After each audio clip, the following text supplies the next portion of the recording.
Welcome back, Fantasy Fiction Fanatics. It's great to see you again, and I hope you're doing well.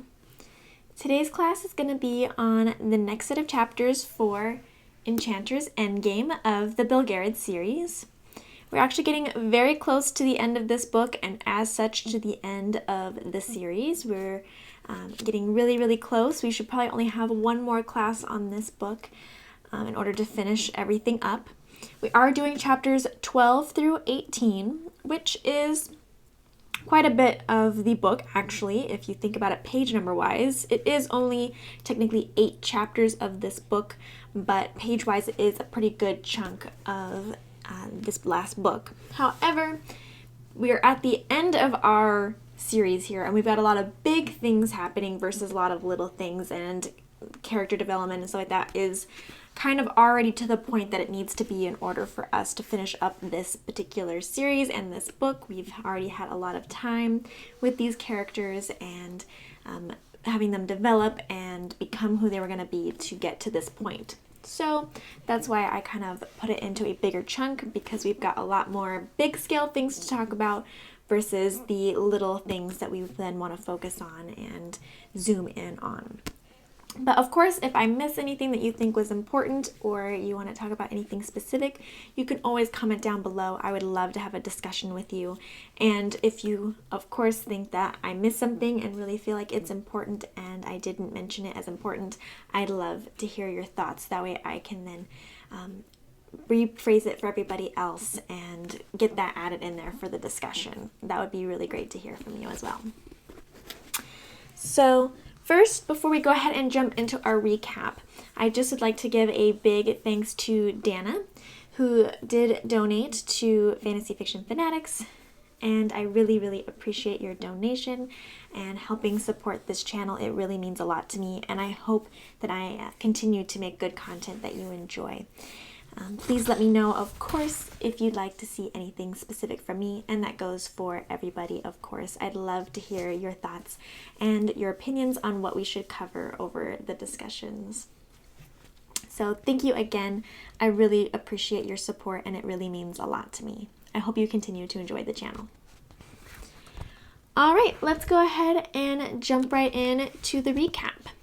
So again, this is the larger portion of the book, but we've got quite a lot of high level things going on. So pretty good, decent recap going on right now, but actually was not as much as I expected when I was writing it, considering how much seems to happen in this particular set of chapters. So we start off where we're still with the army and we're still traveling. We're still trying to get where we're going in order to start this war and to start off with their first attack. So, on one of their stops, they're still traveling, and then we have one of their stops that we're focusing on, and Sinedra convinces her friends, because she wants to go out and do something and not just be kept up and pent up and everything like that. She's feeling very stir crazy. She convinces her friends to go out on a ride with her outside of the protection that she should be keeping herself in and her friends. So they go out unprotected on this horse ride to relieve their boredom. And while they're out there, some stray Murgos, who they hadn't been captured yet or dealt with yet, ends up trying to attack them. And it ends up causing Adara to almost be killed. She ends up getting an arrow and charging at a Murgo in order to protect Hitar, who had come to escort them back from their journey that they shouldn't have been taking in the first place. But luckily she is going to pull through since they get her to Polgara in time. So then after that, the army continues to go along, and we're still trudging through when a group of Murgos, like a larger portion of Murgos, ends up showing up on their radars, and it's about 1,000, I think is what they said, was 1,000 troops coming towards them, and they get a small army and go ahead and ride out to defeat that and use that as kind of a bolster for the army to get a nice easy win right at the beginning. And finally they reach Thul Mardu, which is their original plan, was to get there and to take the city and allow them, the boats, to go through the river. And they completely raid it. It's a big success. Go team. except unfortunately, a much larger force ends up converging on them and approaches before they have a chance to withdraw or to move forward with their plans. So they must then hold their ground in order to let the boats get through. They are not having a good time since their army is split between the river. They're on two opposite sides and they're being attacked from both sides, which makes it so that way the army is not good enough on either side to really hold their own. But they must stand until the boats get to the end where they're going. Polgara and the other sorcerers are having to engage in the battle as well, even before the troops truly come, and they are fighting against the Golem that are making magic in order to, or using magic in order to help support the army with, storms and lightning and lots of different things. So they end up fighting against the Murgos, and they end up defeating them, and they're doing a great job, except it does completely wipe Polgara out in the end, and she has collapsed into an exhausted faint. And then, of course, the medical station we see as the battle is going on and raging is basically overloaded. It's just streaming in with hurt soldiers who are trying to be taken care of, and not everybody is able to be saved. And then that is when another army is approaching, and they're finally given the signal to retreat right when this is coming up, and they're wondering how are they going to get out, because their time limit and their time window is kind of passed by them. They don't really have an easy way to retreat anymore. Polgara, Sinedra, and Dernick and Erend at this time are captured and are taken to Zakith, where he will then give them to Zedder.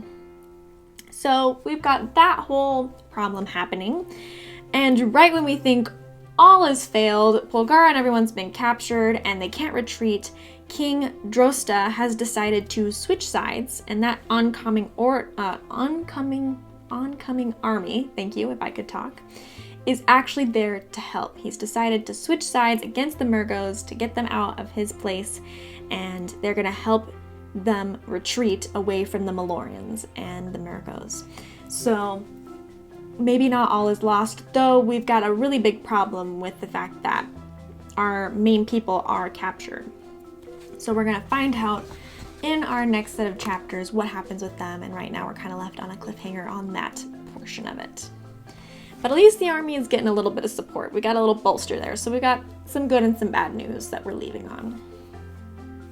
So the first thing I'd like to talk about are the characters, because as I mentioned at the beginning of this class, we're kind of looking at high-level things because everything that's already been having to lead up to this moment, all the culmination of changes and events and stuff that's had to happen in order for this moment to happen has indeed happened. So on a bigger picture of all of our characters as a whole, we're really getting a glimpse of who needed to be what and how in order to make this moment happen. This is the culmination of what exact point they needed to be at in order to make destiny happen. And so we have a wide range of view of all of these characters right now. We've basically taken glimpses of everybody except for the three that are already in Meloria. We've seen all the kings, we've seen all of the people that they gathered on their journey as they were going through and chasing the orb. We've seen the army that they've built, and we even have seen some of those people who are in that army grow from back in book 1 or 2, like the serfs. We saw them in book 2, and we know what their situation is, and now we see where they're at here in this battle. They have been added to our character count, even if we have not seen tons of things that have gotten them to this point, but we do know how they got there.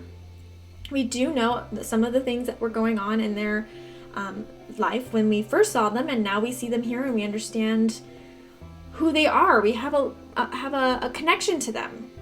We have a connection to all of the characters that are presented and named or shown or whatever in this moment. We have a complete range of view of everybody. And we can see who has changed, we can see where they're at, we can see what is needed. Some of their characters have really changed from the beginning of when we knew them. One thing for sure that we showed, and we showed the change of, is Relg. Because Relg and Taiba have their moment that shows how much Relg has changed. He allows her to touch him. He's not, just spouting people being unclean and his religious stuff. And we really see that he's not that fanatic that we met in the beginning. The one that complained ruthlessly, that prayed ruthlessly, that didn't want to be sullied, who thought love and women were basically sin. It's a really big change. He's not perfect. I'm not saying he's perfect at this point, but we do see how much he has grown and changed from when we first met him. Even Anheg, he's changed in the fact of, at least our perception of him has, because we realized that the whole time he wasn't really upset about Sinedra being in charge of the army. In fact, that is what he wanted. And he kind of connived his way into getting that and still being on the way of being seen as on the up and up. So by going against her, really he was putting her in a position and him into a position of getting both what they wanted. And so that's super interesting as well, is that we've got that level of change for the fact that we see him in a new light and we see who he really is and how he made this particular moment happen with Sinedra at the lead and gathering that army.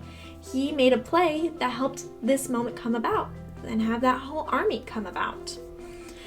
We've seen how relationships have changed and developed. We, of course, see, again, Relg and Taiba, who are growing closer and closer romantically, as well as friends, I'd say, because you have to start somewhere in order to move up to the romantic. And with Relg, I'm sure she has to go real slow for that portion.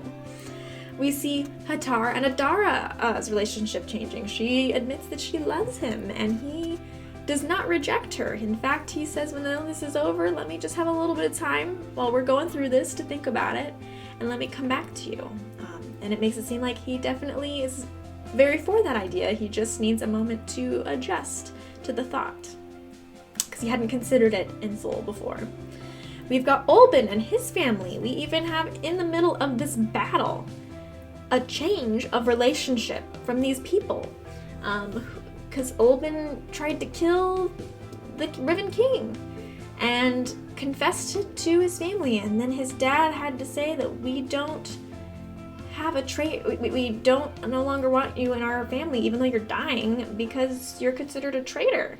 And he did love his son, but he changed that relationship even though the relationship was going to be gone in a moment anyway.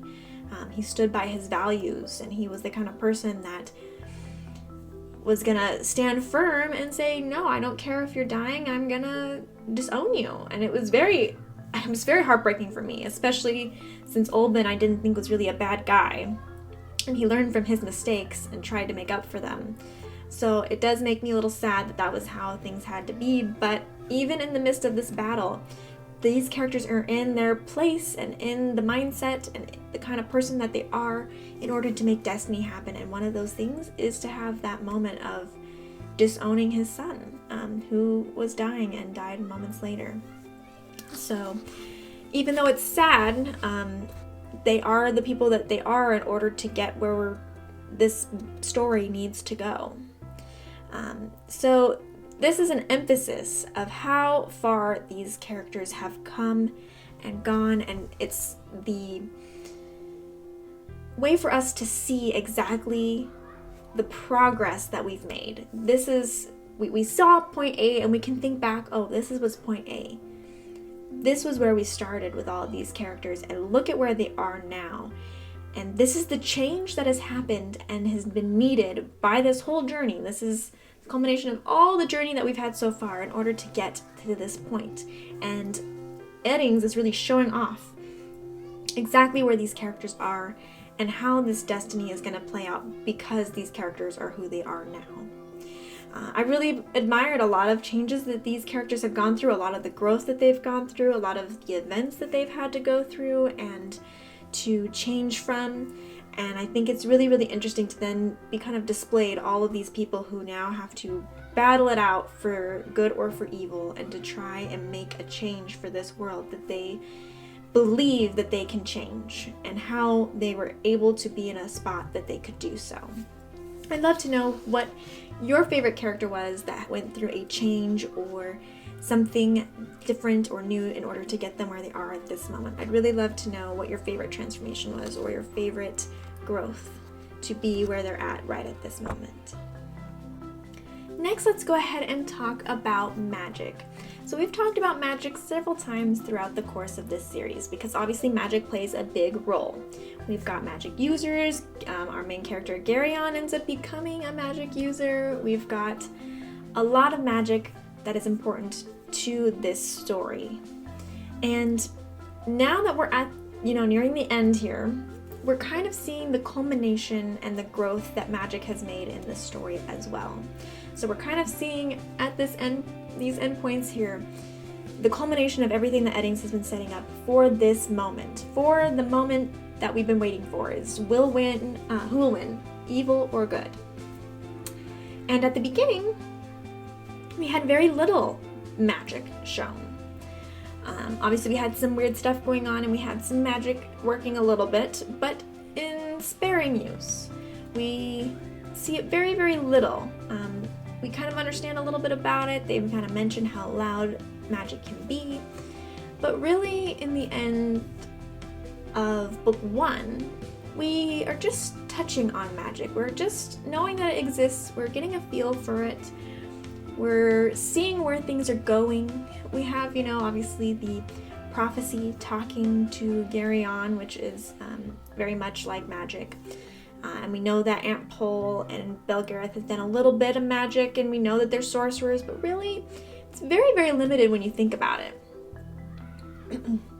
Pardon me.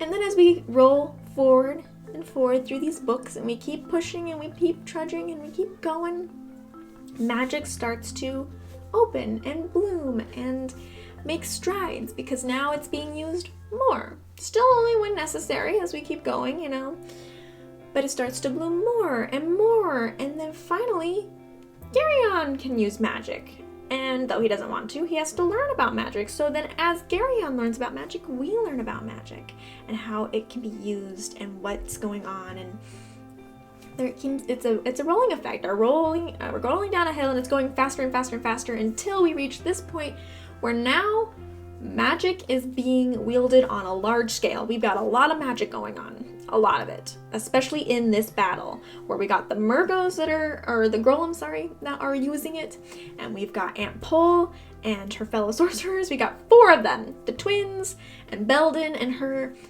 are trying to battle with it.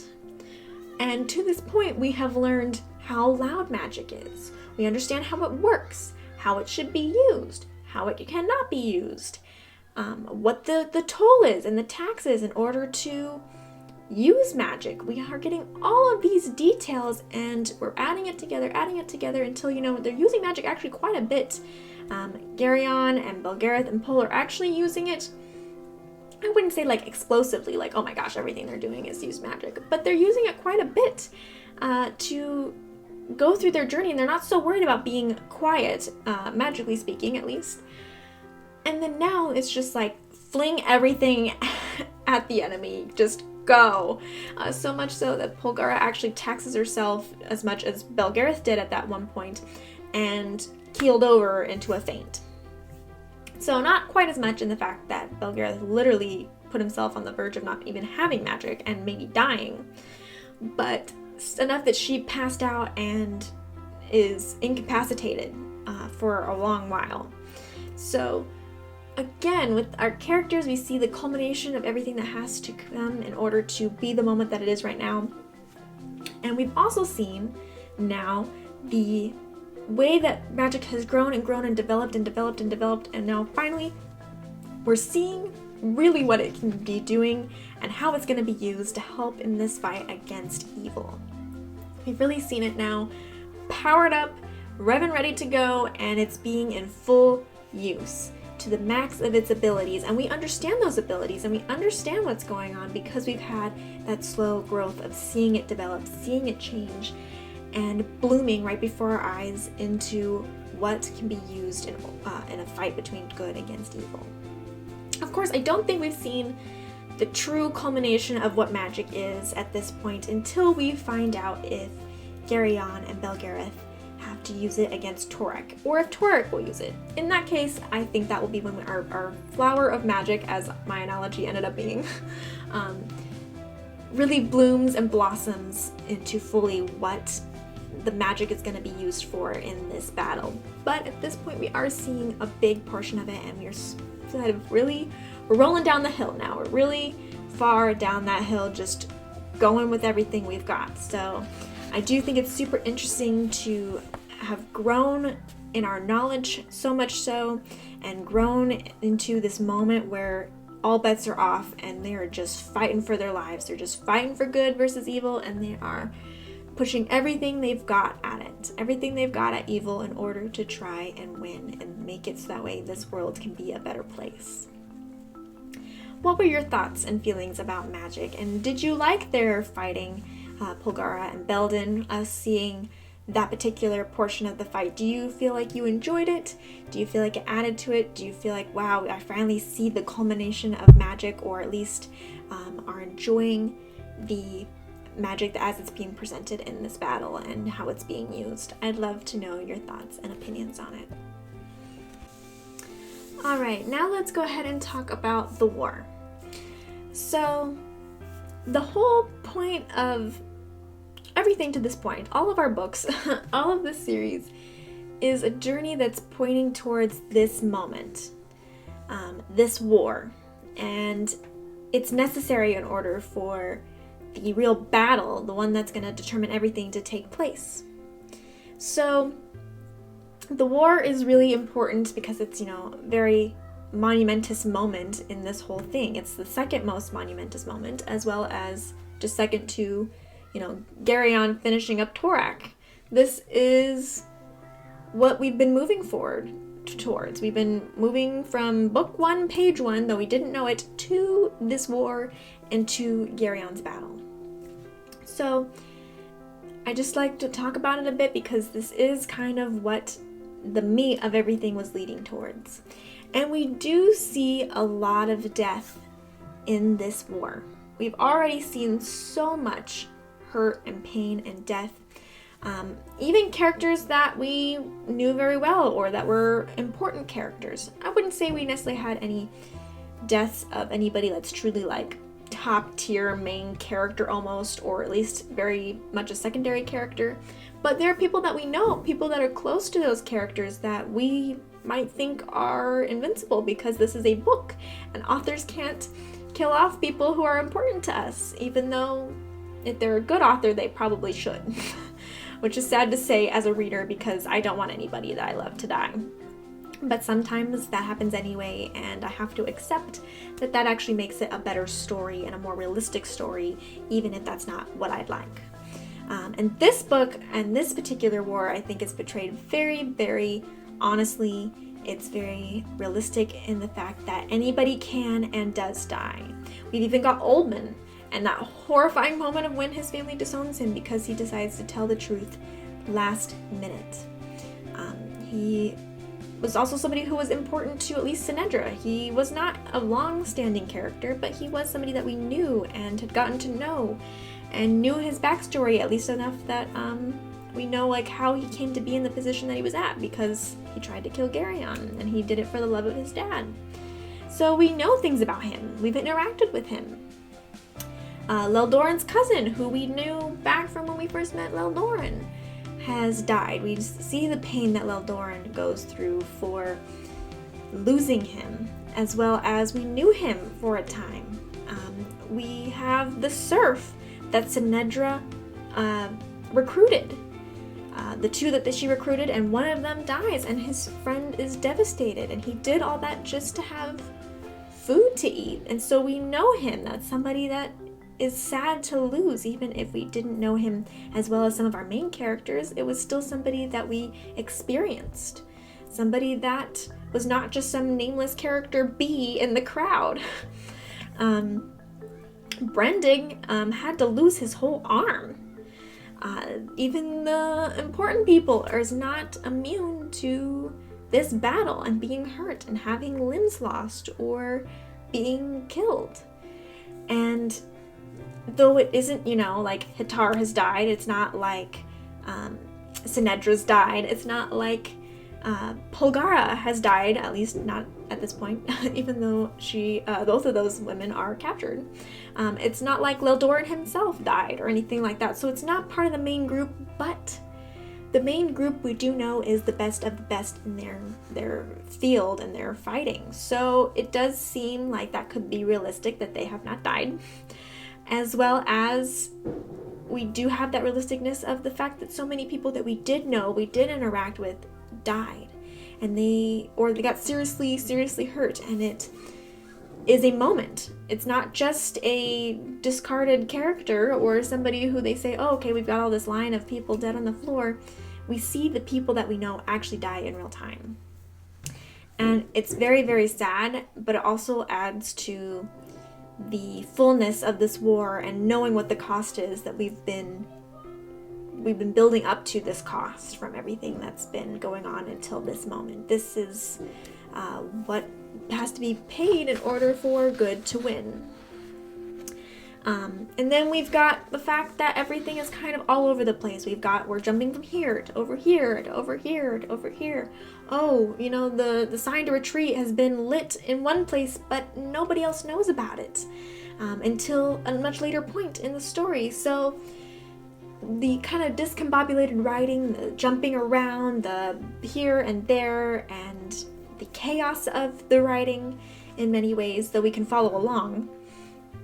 The chaos of like how it's laid out and how we're jumping back and forth, and that is all contributing to how we experience the war, how realistic it is for us as we're reading it, especially because war, which is such a big, grand thing, can be very hard to portray in a book because you're only in one spot at one time. It's not like a film or a TV show where you've got a big view of it, or where you can like pan around to different scenes and you can be in lots of different places. In the book, you can only see one snapshot at a time, and it must be described for you with words that you then must imagine yourself. So I think Eddings does a really great job because he does give those moments and those deaths a point in the book where you can be like, this is what happened. And we're jumping from different area to different area, and some of them have deaths and some of them don't. Some of them are victorious. Some of them are horrible and sad. And that is how war is that some people win and some people lose. Sometimes there's a mix of both in a battle, and only one person who is fighting in that battle can know what's happening at their point in the battle. So we're kind of just seeing little snippets of that one moment that they will then, everybody else will find out about at a later point in time. So I think it's really important to just discuss this war, to really absorb it as it is, and to really feel the impact of everything that we've been building toward for this book series has been for this moment, and been for this push of good against evil on this grand scale, as well as we're hopefully going to see in a little bit the pinpoint moment of the important small scale that is then going to be the largest effect that we have throughout these books, which will be Geryon versus Torek, and that will decide the future of the world. So I'd love to know your thoughts on the war, of the battle, of them not being able to retreat, of the anxiousness that I wonder if it gave you or not. It gave me a little bit of anxiousness to find out when they would find the signal to retreat. Of course, it had to come too late, and it kind of alluded to that being the case, but you still want them to survive. And then of course we end with King oh my gosh, my mind is blanking. I just had it written down, guys. Just said it. What's his name? Drosta. I knew it started with a D. I just couldn't think of the rest of it. But King Drosta has now arrived, and he's turning the tide, we hope. If we can trust him, which we hope we can. But we will find out soon what exactly happens. But this war is definitely started, and this battle and this push have really been a hard one. Alright, so last but not least, let's go over our nitty gritty. I've got looks like 4 things here that I would like to go ahead and just point out. Maybe you can have a little discussion on it with me, as well as keep it in mind for the next set of chapters. So the first thing is kind of an ominous thing, and that is that Belden has mentioned that something unexpected is supposed to happen soon. And we don't know what it will be. We don't know exactly what that entails, but it's making him nervous because he doesn't know. He just knows something is supposed to happen. So now I'm nervous. Maybe you might be nervous about it, but let's keep that in mind and see if that actually happens or what exactly that means in terms of events. Second is Garyon is right at Torek's door. So obviously he's made progress since we last saw him. It's not like, this is happening and at the same time we're at the same point where we left him off at. Obviously he's gotten himself further. He's probably actually like deep in Meloria at this point. We don't know exactly what being at Torek's door means, but he probably has officially made it and he is pretty close. So this is a signal that the end is about to begin. He's right there, and very soon we're gonna be jumping to him and seeing what happens and how things are gonna go. Just this that's our little signal for the end is very near, and we're gonna find out very soon whether good or evil will triumph. Next is, how will this battle end since they are in such dire straits right now? So even though King Drosta has come to apparently save them and retreat, how is that then going to end for them? Are they going to really be able to fully retreat, fully get away and, match up with King Drosta, and then will that be it? Or will the Melorians chase them? How far will they chase them? Will they, try and attack again? Like, what does this mean exactly? And how are then is this army going to be able to follow? I mean, we have the ships that are going down over to Meloria. What is the next step for this army? And what is going to be the finale of this particular battle? Especially considering some people have been captured that people don't know have been captured. Which leads me to the last thing, which is, what will become of Sinedra, Erend, Dernick, and Polgara? They have officially been captured and are in enemy hands. Polgara is very weak right now. I don't think she can do much magic, if she can any at all. We'll have to find out about that. But it seems pretty important and pretty scary to have them all trapped, and we don't really know what's going to happen until we read more. So that'll be something to keep in mind, is where are we at with them, especially if we don't, continue forward with what's happening with them right away. If we pan away, we're going to have to keep them in the back of our heads, because maybe something will then happen in the future where they're going to show up, and that will be something that might affect Garyon and Belgariad in the future. We don't really know. So we don't know what the plans are and if they will even be possibly killed before Garyon can save them or fight Torek. We're just gonna have to find out and see. All right, that is it for my topics today. Please let me know any of your thoughts, your feelings about this set of chapters. I'd love to hear exactly what you think and how you're feeling about everything. Are you excited for the end of this particular series? Are you excited to find out what happens? I know I'm excited to discuss it with you. And then we will be able to wrap up this whole series and see where we were headed towards. So I hope you're still loving this story and that you're ready to finish it up with me and discuss our ending. Before we go ahead and end today's class, let's just go over our trivia. If you would like to join the trivia, it is a weekly question. You can do so at fantasyfictionfanatics.net, which is the blog. And it's going to be on that right-hand side for desktop. You'll just have to scroll down just a little bit and you'll see the question. If you're on mobile, you'll have to scroll almost all the way down, but then you will find that question near the bottom. This week's question was a golden compass, or his dark materials question, and it was asking what substance or material made the golden compass work, and the material or the substance is dust.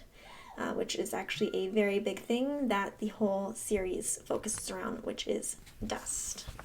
I had a lot of people answer this week. Thank you so much to everybody who contributed an answer and submitted it. I had a lot of people who got it right. So there are a bit too many for me to go ahead and read out all the names, especially since some of the nicknames were very interesting and I probably would pronounce them wrong anyway. So I will go ahead and list them down in the description below. So if you would like to find out if you are somebody who got this question right, your name will be down below. Go ahead and check it out. And thank you again to everybody who participated. It really means a lot to me that I can play the game with you and have a good time, and hopefully you are enjoying the questions and seeing if you can get them right or not. All right. While you're over at the blog, if you decide to answer the question, you are also welcome to check out more content from me, or you can head over there just for the content if you're looking for a little bit more. I've got book reviews, I've got book recommendations, I've got my thoughts and opinions on different fantasy and reading type things. I've got different recommendations or thoughts on fantasy films and movies and other related genres. So anything else that you would like to have more content from me or like to find out more about me, since I do have some personal things on there as well, go ahead and check out the blog and those posts, and hopefully you'll find something else that you really enjoy. Of course, you're always welcome to ask me to talk about any particular subject, either here or on the blog. I'd be happy to know what you'd like to see, and I'd be happy to talk about it for you. All right. Last but not least, I'd of course love to hear from you, either in the comments down below, or you're welcome to find me also on social media. You can find me on Twitter at FantasyFiction1. You can also find me on Facebook, which is /FantasyFiction1. I do post updates there, as well as if I can't film or something like that, I will let you know on Facebook and Twitter. You're welcome to follow me and find out all of the information from there. Also, get a hold of me there. I do take direct messages on both platforms, so you're welcome to contact me and have a discussion if that's what you'd like, and below is not the best place for you. Also, a great place to go if you'd like to discuss things would be on the Fantasy Fiction Fanatics Discord. We've got several people over there, several fanatics talking about fantasy as well as other stuff as well. I've got a range of topics on there. We're all discussing different books that are on here, as well as just books that we've read, and we'd love to have you. I'm also on there, so you can direct message me there as well if you'd like to have a discussion or to reach out to me for anything else. Ooh, I cannot talk anymore. Sorry, guys. But yes, your link for that will be down below. We'd be happy to have you and see you there. So if that sounds like fun to you, we'd be so happy to have you. I guess that is it for me today. Really should be, since I apparently can not talk anymore and are just babbling on. So I guess I am going to close this out today. And I hope you guys have a great week. I'll see you guys in the next one. Bye.